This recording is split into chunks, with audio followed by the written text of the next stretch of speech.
चलिए आज हम आपको बताएंगे संस्कृत का विभक्ति। संस्कृत का ये ट्रांसलेशन बनाने में बहुत जबरदस्त काम आता है। ये समझ जाइए, हिंदी व्याकरण में कहा जाए तो समझ जाइए एक कारक है। क्या है? कारक।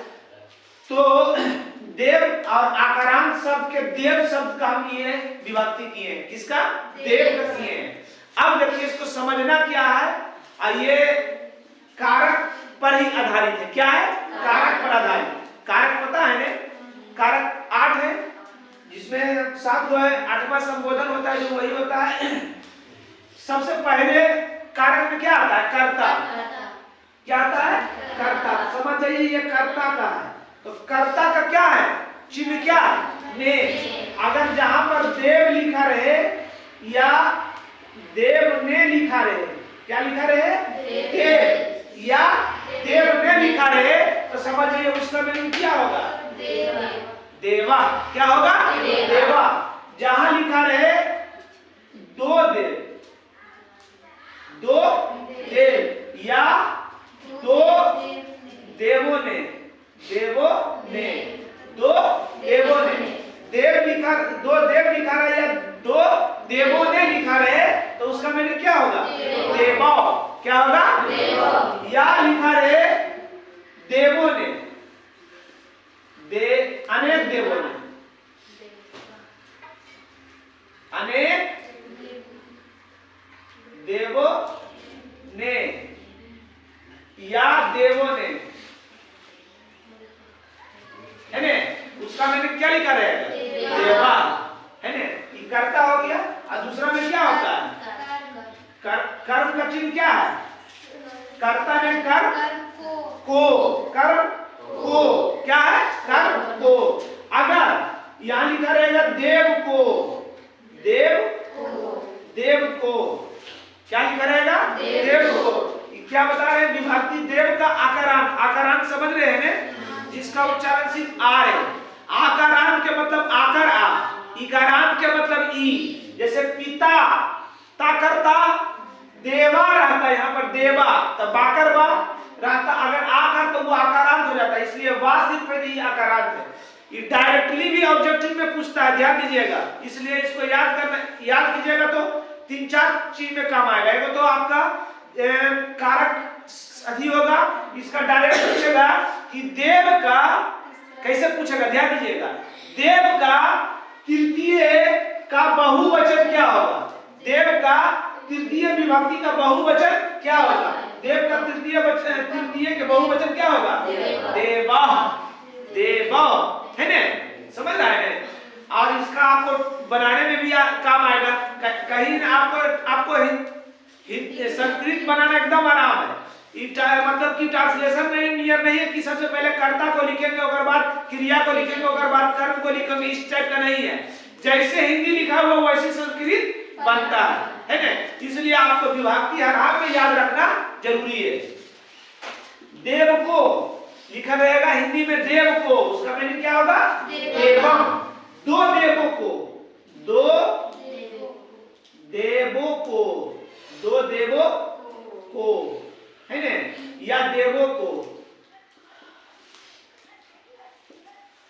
दो देवों को या दो देवों, दो देवों को, दो देवों को, उसका मीनिंग क्या हो जाएगा?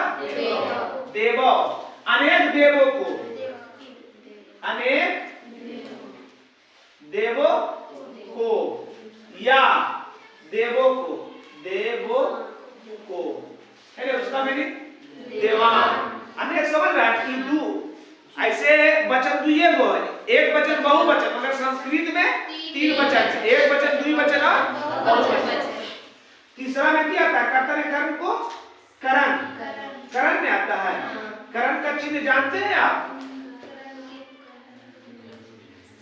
से। हाँ, कौन चीज? से लिख देते हैं। इसका ने में होता है, इसका को, इसका कर्ता ने कर्म से या द्वारा, से या द्वारा। अब यहाँ पर फंसता इसका और एगो से आएगा, एगो और से आएगा। तो ये करण वाला से जो है कारण, जिसके जिसके साधन से कर्ता कोई काम करे, जो साधन से कर्ता कोई काम कर रहा है, काम कर रहा है। जैसे माँ चाकू से आम काट रही है, तो काटने का साधन क्या है? चाकू। तो वहां पर ये इसका यूज होगा, है ना। पेड़ से पत्ते गिरते, उसमें भी से आता है। तो जहां जुदाई का बोध होगा वहां पर क्या आएगा? वो से लगाएंगे। और जिस साधन से काम, कुदाल से खेत जोत रहे हैं, काट रहे हैं, तो काटने का साधन क्या है? कुदाल। बात समझ रहे हैं? से या द्वारा, जैसे लिखा रहेगा पहला है देव से, देव से या द्वारा, देव से या देव से या देव द्वारा, उसका मैंने क्या होगा? देवे, है ना। दो देवों से या दो देवों द्वारा, उसका मेरी देवाभ्याम। अनेक अनेक देवों से या द्वारा, उसका मेरी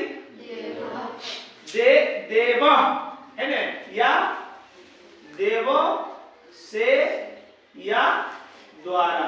समझ रहा है? उसका मैंने क्या हो जाएगा? देव। बात समझ रहा है? चतुर्थी में क्या आता है? के लिए या को, कौन सी है? चतुर्थी के है। कर्ता ने कर्म को कर्म से कर्ता ने कर्म को कर्ता कर्म अधिकरण में, कर्ता ने कर्म को कर्म से संप्रदान को के लिए, हाँ संप्रदान है, सही बोला, संप्रदान, है ना। कौन सी? संप्रदान का चिन्ह क्या होता है? के लिए की होता है। संप्रदान में क्या होता है? के लिए या को भी होता है ना। जैसे रहेगा देव के लिए, देव के लिए या देव को, उसका मीनिंग क्या हो जाएगा? देवार। दो देवों के लिए, है ना, दो देवों के लिए या को, उसका मीनिंग क्या हो जाएगा? देवाभ्याम। अनेक देवों के, अनेक देवों के लिए, है ना, या को क्या हो जाएगा? अनेक में रह जाएगा, खाली देवों के लिए भी, देवों में भी अनेक हो जाएगा। जहां दू रहेगा उसमें दू लिखा रहेगा, है ना। पचमा में क्या आता है? अपदान। अपदान, इसका चिन्ह बताइए। अपदान का चिन्ह क्या है?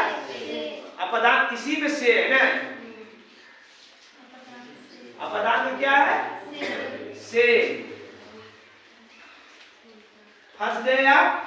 यहां से यहां भी से, ई की बोले साधन वाला से, आई जुदाई वाला से, इस साधन वाला से ही जुदाई वाला से, है ना। जैसे देव, देव से, देव से, उसका मेरी देवार या देवार, दो देवों से, दो देवों से, उसका मेरी यह वाला देवाभ्याम, है ना। अनेक अनेक देवों से, उसका मेरी भी देवाभ्याम, यही है देवाभ्याम। समझ गए? और उसके बाद षष्ठी में क्या आता है? संबंध। संबंध का चिन्ह क्या है? का के की, का के की। जैसे रह जाएगा देव का के की, है ना, देव का के की, रे देवस। दो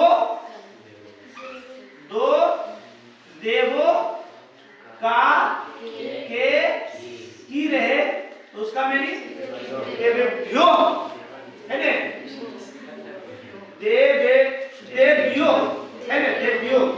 अगर अनेक अनेक देवों का के की रहे, उसका मेरी देवा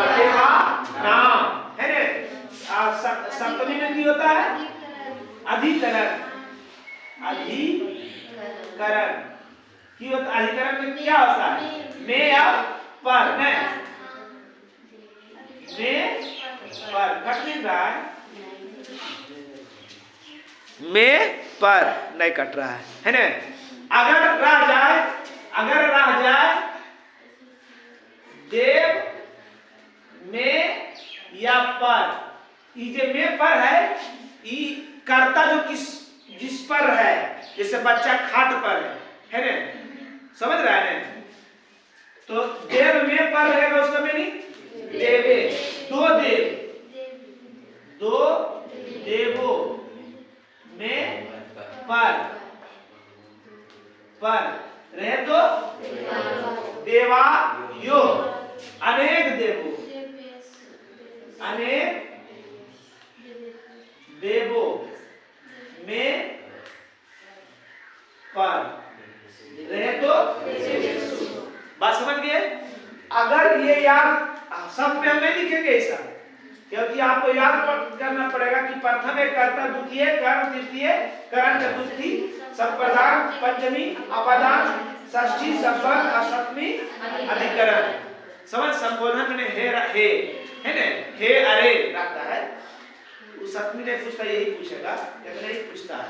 ठीक, तो आपको ये याद करना पड़ेगा, याद रखना पड़ेगा। अगर एक को याद कर लिए कि कौन किसका चिन्ह है, फिर सब में बैठा दीजिएगा, सब में बैठा दीजिएगा। इसलिए इसको याद करना अति महत्वपूर्ण है, तभी आप ट्रांसलेशन बढ़िया से बना सकते हैं। ट्रांसलेशन जब बताएंगे बनाने के लिए, उस समय आपको जरूरत इसका पड़ेगा, समझ गया? चलिए अगला देखिए।